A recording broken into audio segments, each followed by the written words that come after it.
Kozhikode MDMA കേസിൽ കഴിഞ്ഞ ദിവസം പിടിയിലായ യുവതി കായിക അധ്യാപികയാണ്.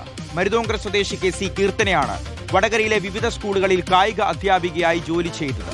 സ്കൂൾ വിദ്യാർത്ഥികൾ യുവതിയുടെ വലയിൽ ഉൾപ്പെട്ടോ എന്നറിയാൻ പോലീസ് അന്വേഷണം ഊർജിതമാക്കിയിട്ടുണ്ട്. ലഹരി ആവശ്യക്കാർ പണം നൽകുന്നത് കീർത്തനയുടെ അക്കൗണ്ട് വഴിയെന്ന് പോലീസ് കണ്ടെത്തിയിരുന്നു. കോഴിക്കോട് നിന്ന് അഭിജിത്ത് മുഴക്കുന്ന ചേരുകയാണ്. അഭിജിത്ത്, ഒരു ചെറിയ പുള്ളിയല്ല ഈ കീർത്തന. അതായത് ഈ ലഹരി മാഫിയക്കിടയിലെ ലേഡി ഡോൺ എന്നാണ് ഇവർ അറിയപ്പെട്ടിരുന്നത്. ലക്ഷങ്ങളും കോടികളുമാണ് ഇവരുടെ അക്കൗണ്ടുകളിലൂടെ വന്നു പോയിക്കൊണ്ടിരുന്നത്. ഇതെല്ലാം ലഹരി വിൽപ്പനയിലൂടെ സമ്പാദിച്ചതാണ്. ലഹരി കച്ചവടത്തിന്റെ മൊത്ത കച്ചവടക്കാരിയാണ്. അതിൽ ഏറ്റവും മുന്നിൽ നിന്ന വ്യക്തിയാണ് ഈ കീർത്തന. ഇവർക്ക് എങ്ങനെയാണ് ഒരു സ്കൂളിൽ കടന്നു കയറാൻ സാധിച്ചത്? ഒരു കായികാധ്യാപികയായും സൂംബ യോഗ പരിശീലകയായിട്ടും ഒക്കെ ഇവർക്ക് എങ്ങനെയാണ് ഈ കുട്ടികൾക്കിടയിലേക്ക് എത്താൻ സാധിച്ചതെന്നുള്ളത് വളരെ ഗൗരവമാണ്. ഈ കുട്ടികളെ ഇവർ ലഹരിക്കടത്തിന് ഉപയോഗിച്ചിട്ടുണ്ടോ? കുട്ടികൾക്ക് ഇവർ ലഹരി കൈമാറിയിട്ടുണ്ടോ? ഈ ചോദ്യങ്ങൾക്കെല്ലാമുള്ള ഉത്തരം എപ്പോൾ ലഭിക്കും അഭിജിത്ത്?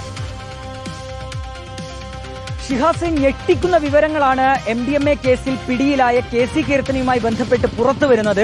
കഴിഞ്ഞ കുറേ നാളുകളായി വടകര, പേരാമ്പ്ര മേഖലകളിലെ സ്കൂളുകളിൽ കായിക അധ്യാപികയായി ജോലി ചെയ്തു വരുന്നുണ്ട് കീർത്തന. സൂംബ യോഗ പരിശീലകയായും വിവിധ സ്കൂളുകളിൽ KC കീർത്തന എത്തിയിട്ടുണ്ട്. സ്കൂൾ പഠനകാലത്ത് ഈ യുവതി കായിക താരമായിരുന്നു. അങ്ങനെയാണ് ഈ കായിക അധ്യാപക ജോലിയിലേക്ക് ഈ KC കീർത്തന എത്തുകയും ചെയ്യുന്നത്.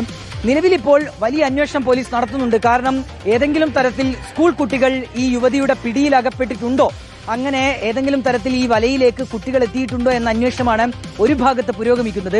കഴിഞ്ഞ ദിവസമാണ് KC കീർത്തന പോലീസിന്റെ പിടിയിലാകുന്നത് ഷിഹാസ്. അതിലേറ്റവും പ്രധാനപ്പെട്ട കാര്യം, മയക്കുമരുന്ന് ആവശ്യമുള്ളവർ ഈ യുവതിയുടെ ബാങ്ക് അക്കൗണ്ടിലേക്ക് പണം അയച്ചു നൽകിയിട്ടുണ്ട് എന്നും അങ്ങനെ അതുവഴി ലഹരി ഇടപാടുകൾ നടന്നിട്ടുണ്ട് എന്നുള്ളതുമാണ് പോലീസിന്റെ കണ്ടെത്തൽ. അങ്ങനെയാണ് പേരാമ്പ്രയിൽ വെച്ച് ഇവരെ അറസ്റ്റ് ചെയ്യുകയും ചെയ്യുന്നത്. ഈ വിവരം പോലീസിന് നൽകുന്നത് MDMAയുമായി പിടിയിലായ സഫ്വാൻ എന്ന യുവാവാണ്. അങ്ങനെ പോലീസിന്റെ നിരീക്ഷണത്തിലായിരുന്നു കീർത്തന എന്ന യുവതി. അങ്ങനെ ഒടുവിൽ പോലീസിന്റെ പിടിയിലാവുകയും ചെയ്തു. ഇതിൽ ഏറ്റവും പ്രധാനപ്പെട്ട ഒരു സംശയം അവശേഷിക്കുന്നത് നേരത്തെ സൂചിപ്പിച്ചതുപോലെയാണ്, ഏതെങ്കിലും തരത്തിൽ സ്കൂൾ വിദ്യാർത്ഥികൾ ഈ യുവതിയുടെ പിടിയിലായിട്ടുണ്ടോ എന്ന വിവരമാണ്. ആ ചോദ്യമാണ് അവശേഷിക്കുന്നത്. അതുമായി ബന്ധപ്പെട്ട് പലതരത്തിലുള്ള അന്വേഷണം പോലീസിന്റെ ഭാഗത്ത് നിന്ന് നിലവിൽ പുരോഗമിക്കുകയും ചെയ്യുന്നുണ്ട്.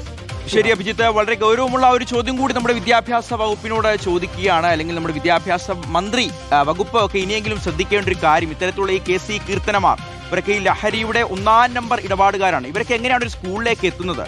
അതായത് കായികാധ്യാപികയായിട്ട് വരുന്നു, സൂംബ യോഗ പഠിപ്പിക്കാനൊക്കെ ഇവർക്ക് എങ്ങനെയാണ് കടന്നു കയറാൻ സാധിക്കുന്നത്? അപ്പോൾ അത്തരത്തിൽ സ്കൂളുകളിലേക്ക് പഠിപ്പിക്കാൻ വരുന്ന ആളുകളുടെ ഒരു ബാക്ക്ഗ്രൗണ്ട് ചെക്കപ്പ് ഒന്നും നമ്മുടെ സംവിധാനങ്ങൾ നടത്തുന്നില്ലേ? ഇവരുടെ ഒരു ഇതിനു മുമ്പ് എന്തായിരുന്നു, എവിടെയായിരുന്നു, എന്തെങ്കിലും കുറ്റകൃത്യങ്ങൾ ഏർപ്പെട്ടിട്ടുള്ള ആളാണോ, ഇവരുടെ സ്വഭാവം എന്താണ്? അത്തരത്തിൽ യാതൊരു അന്വേഷണവും ഇല്ലാതെയാണോ കുട്ടികൾക്കിടയിലേക്ക് ഇത്തരത്തിലുള്ള ആളുകളെല്ലാം ഇങ്ങനെ കടത്തി വിടുന്നത് എന്നുള്ളൊരു ചോദ്യം കൂടി ഉന്നയിക്കുകയാണ്. അപ്പോൾ അത്തരത്തിലൊരു ശ്രദ്ധ കൂടി ഇനിയെങ്കിലും മുന്നോട്ട് ഉണ്ടാകുമെന്ന് കരുതുകയുമാണ്.